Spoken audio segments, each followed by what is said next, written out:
foli bɛ aw bɛɛ lajɛlen ni wagati in na ka da aw sigiyɔrɔ cogoya kan aw bɛɛ lajɛlen ni ɲantuma aw bisimila ka kunnafoniyaw kɛnɛ kan.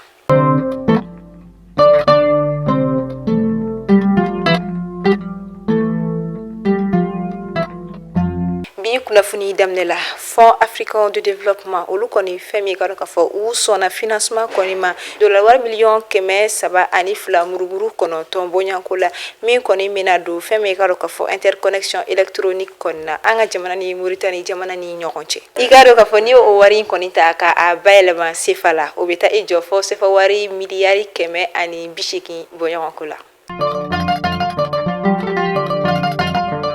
Femi ka dɔn ka fɔ CEDEAO ni o ye communauté économique des états de l'Afrique de l'Ouest o musolakaw olu kɔni femi ka dɔn ka fɔ atelier technique dɔ kɔni kɛ sali ni o kɔni bɛ Sénégal dugu kɔnɔ ka taa décembre kalo tile 19 na ka taa bila a tile 21 na.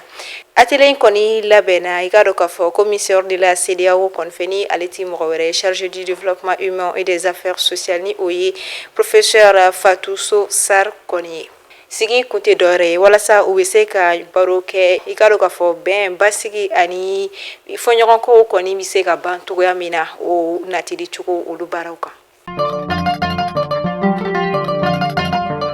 Pado décembre kalo tile 22 sanba 2023 an ka jamana fintigilakaw kɔni ka tir dɔ kɔni fɛ min kɛra drone kɔni fɛ i ka dɔn ka fɔ colonel Hassan Fagaga ale kɔni ye diɲɛ to min kɔni kɛra Tizawantin dugu kɔni kɔnɔna la. I ka dɔn ka fɔ Fagaga kɔni ti maa wɛrɛ rebelle kɔrɔ kɔni don nka ni wagati in na ale kɔni fagala an ka jamana fintigilakaw olu fɛ.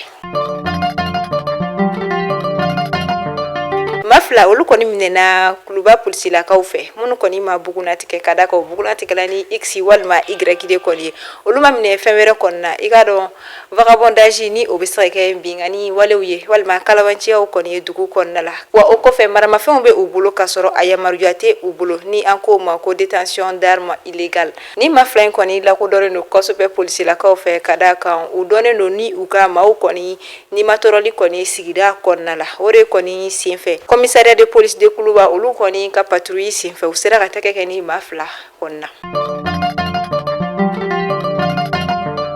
Stade Lavallois o kɔni gardien de but ni o ye Mamadou Samassa ye a yirala ni wagati na k'ale kɔni sen tɛna se ka ye Coupe d'Afrique des Nations 2023 kɔni na min bɛna kɛ Côte d'Ivoire kaw olu fɛ yen nɔ. Fɛn min ye club du Ligue 2 olu kɔni ma sɔn ka yamaruya di i ka dɔn ka fɔ ni donna ci la ma ni wagati na a kɔni sen ka ye fɛn min i ka dɔn ka fɔ ɲina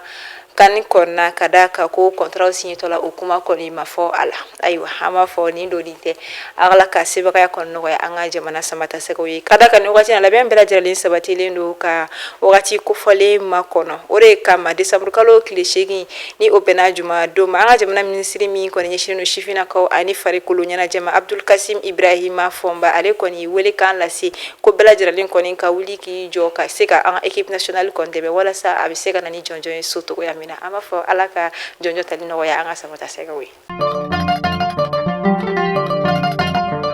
Décembre kalo tile 23 sanba 2023 ni kɛra don ye i ka dɔn ka fɔ jijankaw tɛna se ka ɲinɛ don min kɔ abada ni o kɔni bɛ sita kili kɔni marabolo kɔnɔna la ka da kan fɛn min entreprise ɲɛba BTP olu kɔni CFA wari miliyɔn 3 bɔɲɔnko dɛmɛ kɔni ta ka ɲɛsin kalanso minnu kɔni bɛ o yɔrɔ marabolo kɔnɔna ma ani madrasaso minnu kɔni bɛ yen nɔ.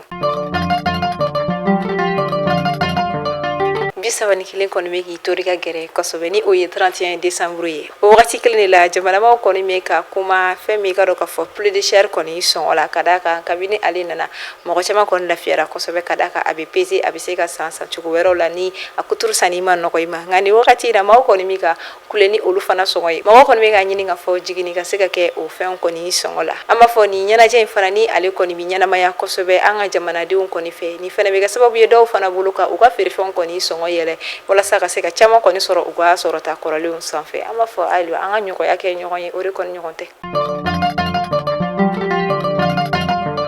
An b'a fɔ kulo garizigɛ kalanni ne ye bi nka bi kunnafoni kuncɛla i n'a fɔ bɛɛ lajɛlen b'a kalama cogo min na an ka jamana musoba min kɔni ye ala ka wele jaabi kunu bi nɛgɛ kanɲɛ 16 wagati ale taara ka taa da a dayɔrɔ laban kɔnɔna an b'a fɔ ala ka badabadadali nɔgɔya o mu jara ye a taara ka maa minnu to a kɔ ala k'an kelen bɛɛ lajɛlen sɔn sija ani kɛnɛ la. Ni ne be dan sigi aw ka bi kunnafoniyaw la aw ni ce aw ka lamɛnli ko ɲuman na ni aw be fɛ a ka cakɛdaw ka lakodɔn a ka jagofɛnw ka lakodɔn aw be se k'aw sɔgɔ Mali kunnafoni direction commerciale la o kɔfɛ maa minnu be fɛ u ka foli ka kɛ kunnafoniyaw laban na aw be se ka weleli kɛ nɛgɛjuru sira la ni o ye 94 42 23 82 94 44 42 23 82 an b'a fɔ aw ni ce aw ka lamɛnli ko ɲuman na aw kan bɛ sini ni Ala ma basi kɛ ni aw la.